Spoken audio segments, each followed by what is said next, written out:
Good day. Welcome to Westchester Talk Radio, westchestertalkradio.com, produced by Sharc Creative, made possible by Robeson Oil, the house that service built. By Lipolis Electric. Don't be left in the dark to get Lipolis. By Hightower Westchester, managing your wealth to a fiduciary standard. By White Plains Hospital, by Michael Labriola, landscape design and construction of Armonk, and by Tompkins Mahopac Bank.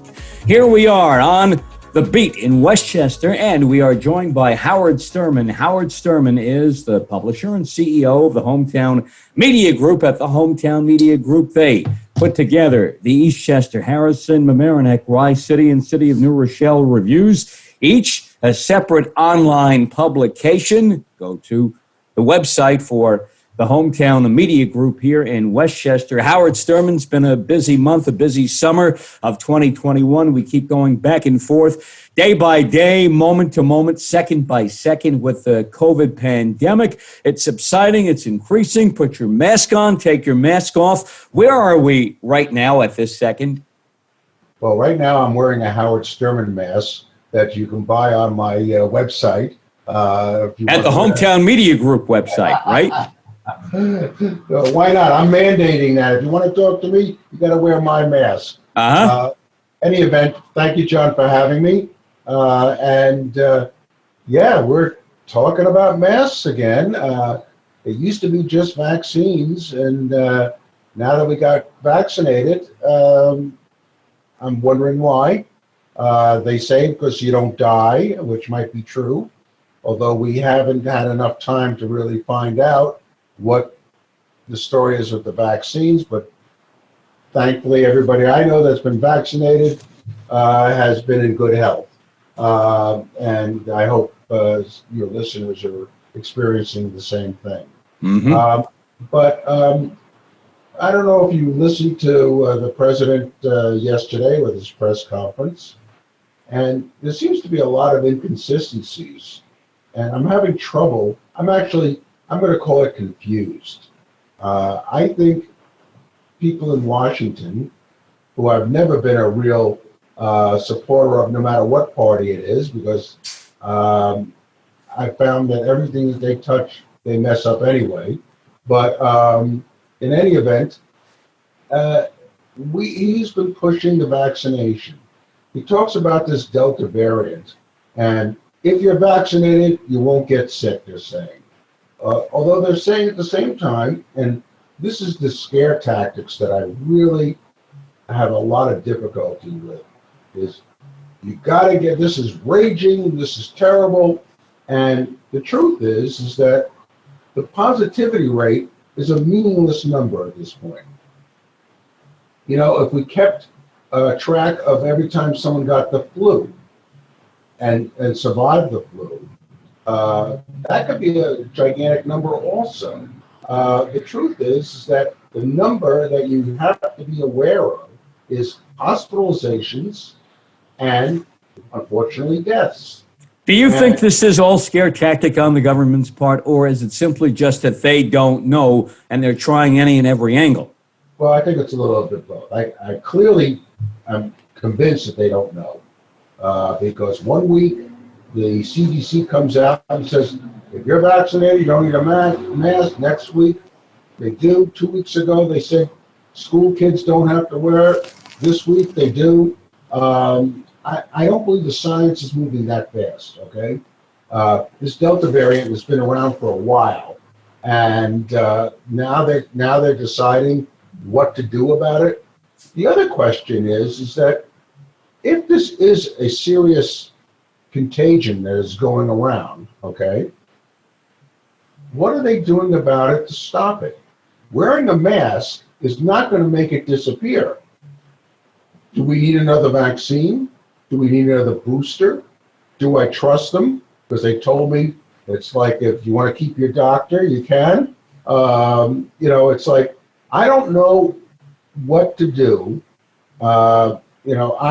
I'm of the age group where about 80% of my peers have been vaccinated. And why? Because they scared the hell out of us. We thought we were going to die if we got it. And it might be true. Now look, 310,000 souls or more, I think it is, of Americans have died. So it didn't come from anywhere. Although I don't believe the statistics, it's certainly a number that is dramatic of anything we've ever seen. Mm-hmm. All right, now we have cases going up in Westchester, throughout the Hudson Valley, vaccinations, people getting stuck in the arm, that's going down. The question is, how do we get more people vaccinated? Also, the question is, do you think we might be facing some kind of lockdown again soon? Yes. First of all, the vaccination issue is not what we should be focusing on. If they are telling us we need to be afraid of the Delta variant, then they need to give us guidance to protect ourselves from the Delta variant. I don't believe face masks work. I don't know if you've ever noticed people take the face, like I'm one of them. I throw the mask in my glove compartment, so I always have it available if I'm required to wear it. God knows what's crawling around in there. When I touch my arm and then take the mask off, did I just contaminate myself? Right. Watch women. They throw their masks in their purse. I don't even want. They can film a Japanese horror movie about what goes on in some of those purses. It's you don't know what are the masks doing. We're not wearing masks that are really that protective. I mean, do you wear face shields? I mean, how far are we going to take this thing? I'm still in favor of the Howard Sturman mask, but I wonder the same thing about masks, that we touch everything, then we touch our mask and we go back and forth, and yet it's okay, they say, for a mask to be on. I do carry two with me at all times in case the one I'm wearing happens to break or malfunction. And everything we're doing in society right now is based upon COVID, our response to COVID, our response to vaccinations, pro, con, et cetera. And yet there are so many other issues, and whether or not COVID figures into these issues, well, that's a matter of debate. One issue, John, I think... I want to say one thing, yeah. John, if I could. Based on the press conference yesterday, we know from what they've told us, if we believe them, that the vaccination is not going to stop the Delta variant. Okay? We know that. So why are we focusing on the vaccination right now? Why aren't we focusing on how do we stop this? Now, is the spread, are we building up immunity for all these cases that are coming about? We're not getting any of this information. They say we're following the science, but they refuse to tell us what the actual science is. CDC is very slow on coming out with reports. And they seem to be pressured by the administration and the unions. So they're not a trustworthy organization anymore. So who do we go to? We go to our doctor? Howard Sturman is the publisher and CEO of Westchester's Hometown Media Group. Howard, as we head towards November now and we'll start to really get into the meat and potatoes of the election season, does challenger Christine Schulte have any shot at all to defeat incumbent County Executive George Latimer in his re-election bid? Look, I have to say that she has a long road to travel, and I never say never, but it's a tough race for her, and, stranger things have happened, but if you were a betting man, I think you'd have to go with George Latimer. No question about that. And the county executive has worked diligently to get Rye Playland open this summer. An immediate bing, bang, boom, the reopening of Rye Playland early in the summer of 2021. Now maybe the appeal is falling off just a little bit, and regardless of whether or not we're going to go back again to Rye Playland this summer, I guess we're in store for a whopping $100 million in renovations at Playland over the next number of years. What can $100 million get us? A new park. Okay. Do we want to be in the park business? The look of a new park. Okay. Yeah, all right. So what else? I think there's other uses that we could spend the money on. I don't know about you, but Between my wife and I, we've had 3 blowouts on the roads today. Roads traveling with our tires have been blowing out for potholes. I'd rather put the money into improving our roads. Our highways seem to be always under construction, but never completed. Right. But $100 million on an amusement park sounds to me like, if I was a profit-making guy, if someone wanted me to buy this and make a profit out of it, there's no way that I would invest $100 million in it, because it would take me many lifetimes to get it back. You talk about tire blowouts on the road, potholes. Do we have a federal infrastructure deal now, finally? They said we did a few weeks ago. Turned out we didn't. So now they say we do again, and I'm wondering. The people like Chuck Schumer are saying, yeah, we have a deal, and there are a number of Republicans that are crossing the line. And it's not a line, it's a bipartisan bill that they're working on. You have to understand this $1.2 trillion bill, what it represents. $700 million of that bill is every 7 years or so, they have to renew the Road Act, the Highway and Road Act. That money is just basically a renewal of the money that we put into the highways now, or the lack of money that we put into the highways now. So the other $500 million is supposed to go for airports and tunnels and bridges and other infrastructure, broadband, but that's it. And that's why it's a bipartisan. The reason it hasn't gone to step 2 is because they keep talking about a bill, but nobody bothers to write it. So how do you vote? I mean, I'm not going to say that because we know Congress votes on bills that they don't read. But this is a bill that is a gigantic spending plan, and we need to read it. All right. As Nancy Pelosi once said, we have to vote for it so then we can know what's in it. Yeah, ask her. And we vote for it first and then give it a read. John, next time you talk to her, ask her if she ever read the 14,000 pages in the Obamacare plan. Right. That's when she said that way back when, yes, almost a decade ago. And those words have come back in play today from people I know who've tossed it around. Let's get it voted for, and then we can take a look at it and see what's actually in there. Yeah, the concept is, okay, let's vote on concepts. Okay, great idea. It's a great concept. But I think there's going to be, if they add on any of this boondoggle stuff that they're talking about, I believe there's going to be some Democratic defectors, and it's not going to pass. Yeah, you talk about the add-ons, and we see more and more talked about as an add-on every day. Now we're talking about maybe getting DACA added onto that or onto reconciliation.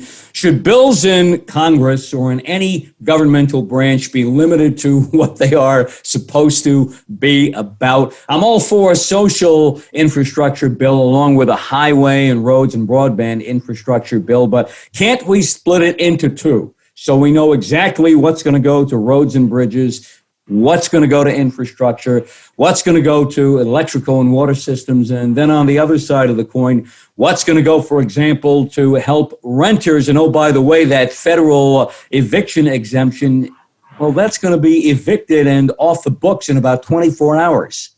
Okay, well, that's a novel idea, that asking them to read these things and to break it out so we understand what we're voting for. And I don't think it's going to happen anytime soon. But the real problem here, and I was going to add that to what I had said before, was what's looming in the woods there is the reconciliation portion of this. Now that is a total boondoggle. It's a wish list of progressives and interest groups that we have no business.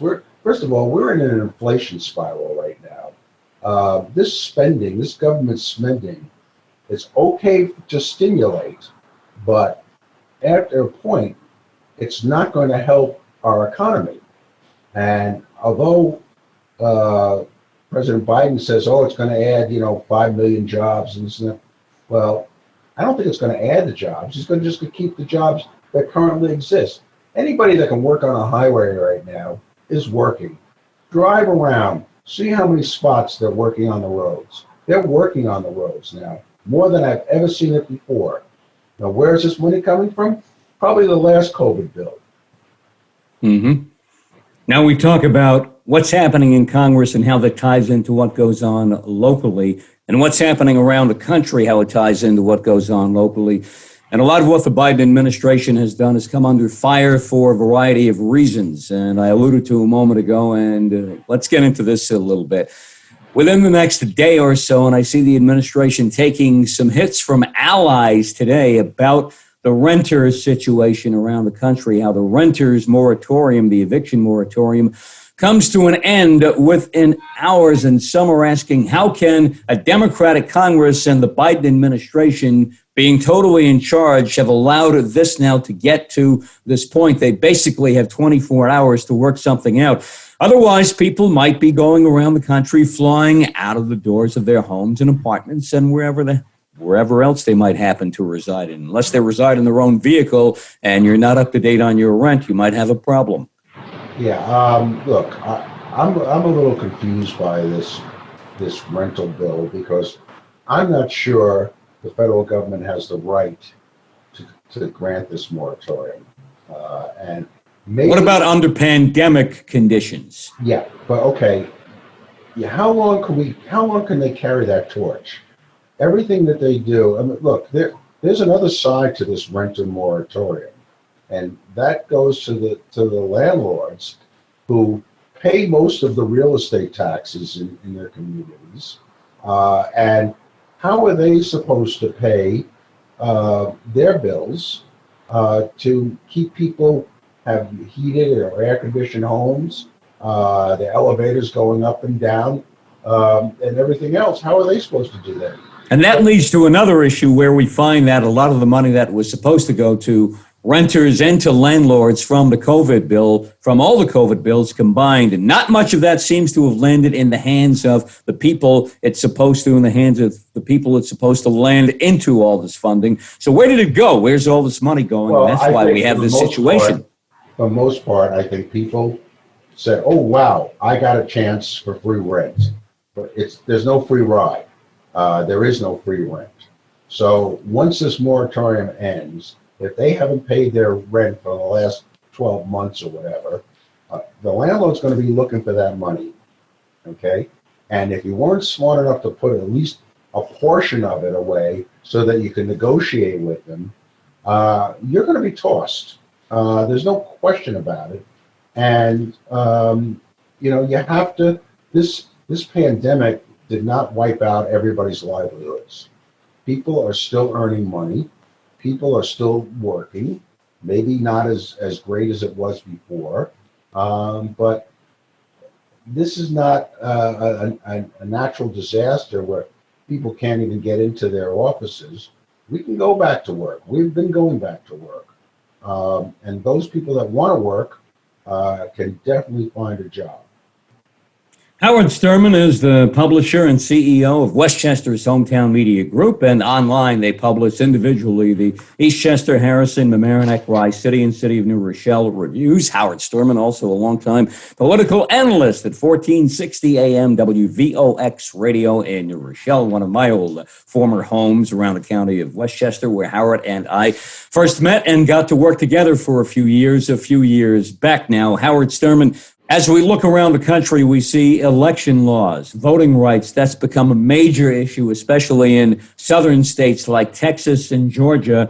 We have, I guess to some extent, a bit of a controversy election-wise here in New York State, the use of ranked choice voting, like we did in New York City and other locales around the state, over the course of the past few months, voting in New York City, the mayoral race, etc. Howard Sturman, does ranked choice voting have any kind of a home or a future here in Westchester? Is this a thing that we can do or should do? No, it's a horror show. I mean, we did it in New York City. It's this is not what a democracy is. This makes the person in the last position become a leader.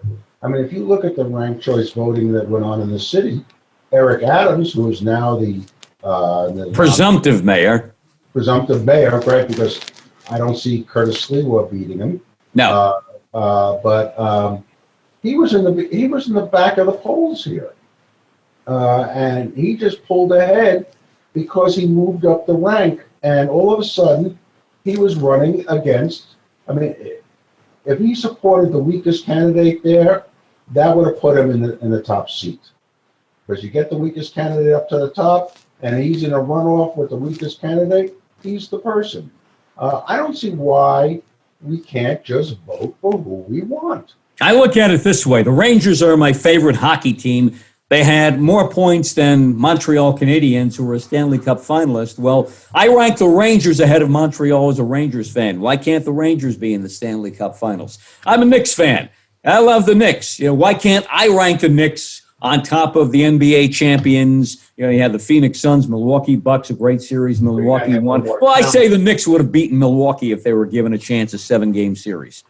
Yeah, you have to get a little more talent on the Knicks for them to do that. Yeah, I hope the draft last night added a little more. I'm wondering about that. Yeah. So I know the coach got who he wanted, Miles McBride, but that's a discussion for another day. No, look, we're coming in. The argument now is it appears that the Democrats, with loosening under the guise of the pandemic, loosening all the election laws by fiat rather than by due deliberation. By decree?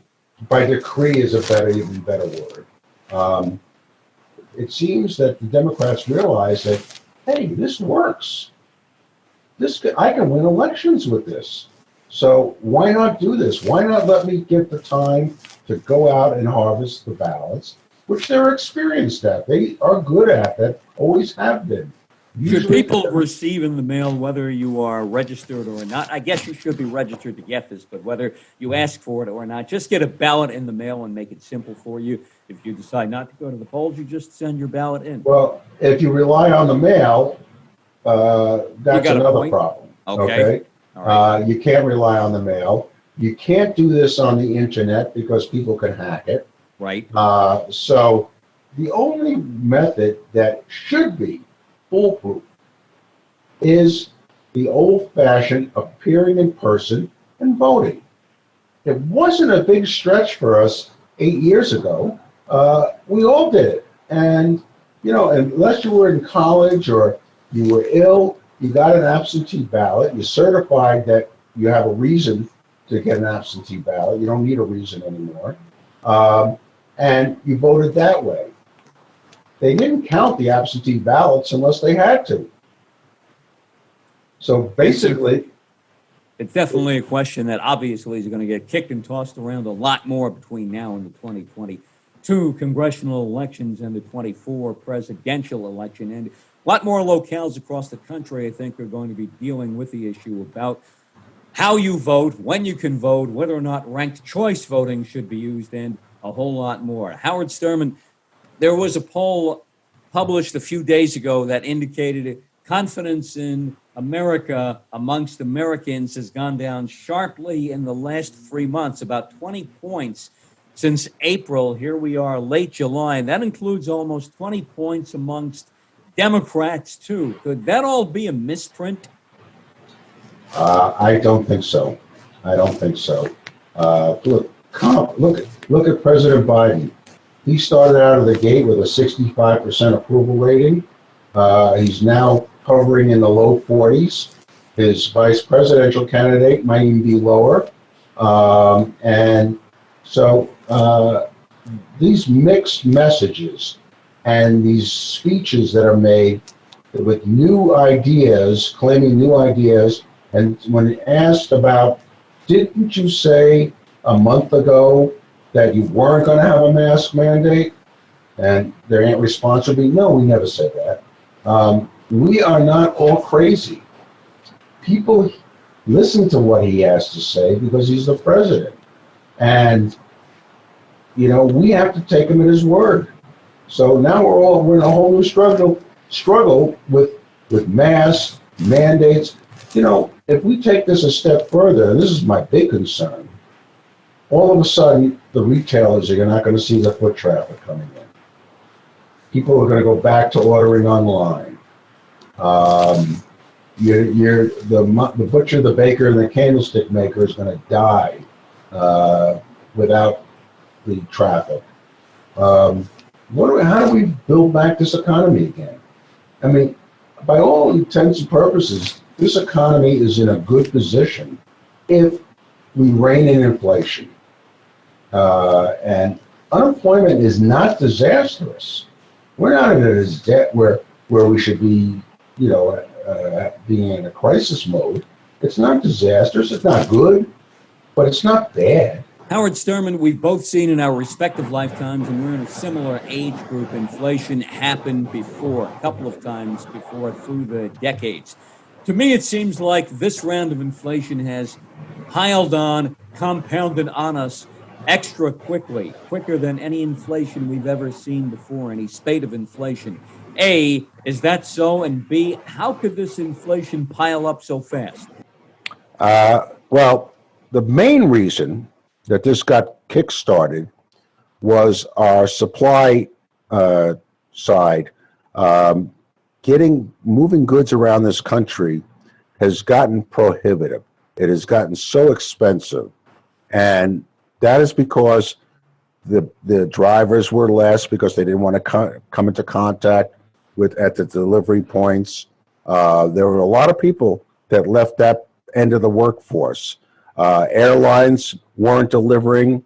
So we have some time to pick that end of it. But I believe this inflation is a direct result of the absolute wild spending coming out of Washington. Crime, drugs, guns, gang violence. We talk about the confidence in America. The number is going down fast, quickly, sharply in a 3-month span, over a 1/4 span of the year. How much is this factoring into these lack of hope for America numbers? That I wish I had the answer for that. I don't know. Crime has become an interesting issue. When the Democrats, the ones that would defund the police, which are most of the major cities in this country, all have skyrocketing crime rates.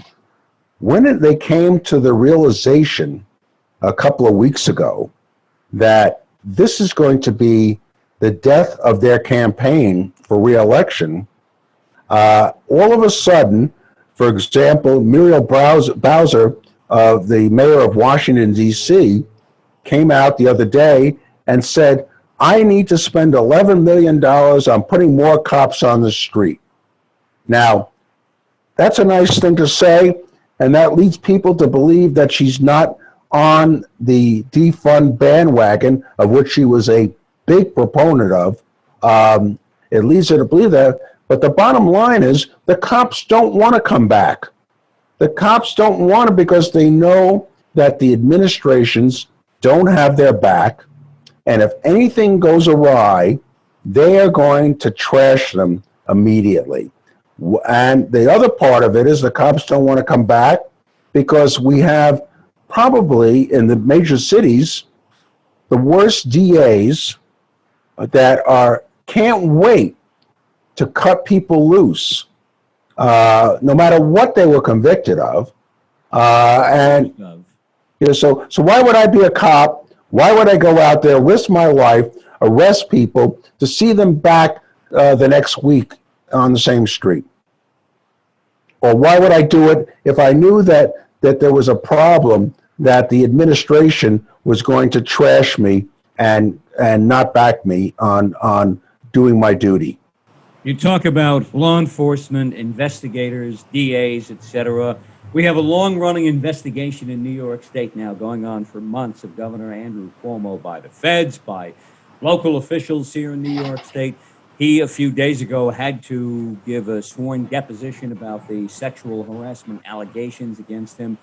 Does it seem like he's in a super defensive mode now? He's been in defensive mode since day one, but this is really ratcheting up by his people saying things like, well, we've heard that Attorney General Tish James wants to run for governor. That's why she's coming after me. Or Preet Bharara, we hear, wants to run for governor. That's why his former number 2 guy, Jin Kuhn, is trying to put the hatchet down, clamp me down, maybe knock me out of office the way he's coming after me with his investigation under the auspices of the Attorney General. And, oh, by the way, Jin Kuhn has a history of being, I guess, not on the side of Andrew Cuomo on different issues through the years, not a Cuomo supporter. So is he really throwing everything, including the kitchen sink, at his defense now? I would put it differently. I look at it, I think the man's brilliant. And he has been able to deflect every heat-seeking missile that has been sent at him as if it was just a tennis ball. And look at the DOJ investigation. They came out last week saying that we're going to drop the investigation. We don't have grounds to continue it. He comes out and says, okay, the Department of Justice has cleared me. They didn't say that. Right. Okay, he used that to his advantage.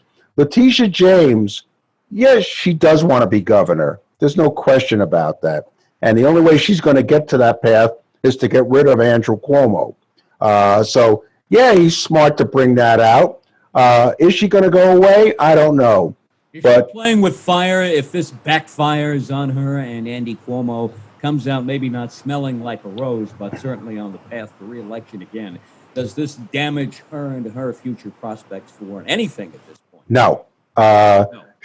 No, because and I think Cuomo will win his re-election bid, but he's not running the party. Those days of him ruling with an iron fist are over. They see he's vulnerable, and they know that at the next race, he's going to disappear. Do we need more charter schools in Westchester? Excuse me. New York State, Howard Sturman. Look, charter schools have done a better job than most of our public schools. Why should we take away anything that is educating our kids while we're so busy de-educating them with all kinds of nonsense and programs and masking the kids so they don't get the most important education in life, is socialization skills? We have so many obstacles thrown in these kids' way. We are dumbing our kids down. And Sturman, yes, continue. Go right ahead. Anything that we can do to get these kids educated in a normal, right way, I'm in favor of. I think Randy Weingarten, who is the National Federation of Teachers union head, is calling all the shots. She's already said, this is the operative word, we're going to try to get schools opened. But we're going to do it. Yesterday, that schools need to be open. That's the best way kids learn. That's what he says. But who's really calling the shots here? Randy Weingarten has a direct phone to the CDC. She has a direct phone to all the local school boards. She is saying, hey, I'm not sending my teachers back unless I'm happy with what I want. I think she's in an extortion mode. In what way? She's looking for more things for the teachers and saying, hey, we don't care about the kids. We're worried about the teachers right now. I don't see any of her speeches showing her compassion for the students and the fact that they lost months and months of learning. Her claim is that this online learning works. Does it? Well, look, I don't have kids now in that age group or going to school anymore. So I don't want to opine on that. My attitude is that, or my feeling is that it doesn't. It doesn't. That's because opining on that, having a feeling. Pardon me? That's opining on that, having a feeling. Yes. Yeah. So it's a real tennis ball to be a volleyball to be batted back and forth. I think this whole issue as we go on, and I think it's going to go on for a long time more, and we'll see what happens just a few weeks down the road in September when it is time for schools in this region of the country to finally reopen. Howard Sturman, we thank you as always. Howard Sturman, publisher and CEO of Westchester's Hometown Media Group, political analyst at WVOX 1460 AM radio in New Rochelle. Howard, our thanks to you as always, and we'll talk again in a few weeks right here on Westchester Talk Radio on the Beat in Westchester, WestchesterTalkRadio.com, produced by Sharc Creative, made possible by Robeson Oil, the house that service built by Lipolis Electric. Don't be left in the dark. Get Lipolis by Hightower Westchester, managing your wealth to a fiduciary standard, and by White Plains Hospital. Also by Michael Labriola, landscape design and construction of Armonk, and by Tompkins Mahopac Bank. I'm John Marino. Catch all of our Westchester, Rockland, Putnam and Dutchess, Orange and Fairfield County talk radio programming on our YouTube channel, Sharc Creative YouTube, and you can download our Westchester Talk Radio app now. Take it with you anywhere and everywhere you happen to go. It's called Westchester Talk. Thank you, John, for the opportunity. Thank you, Howard.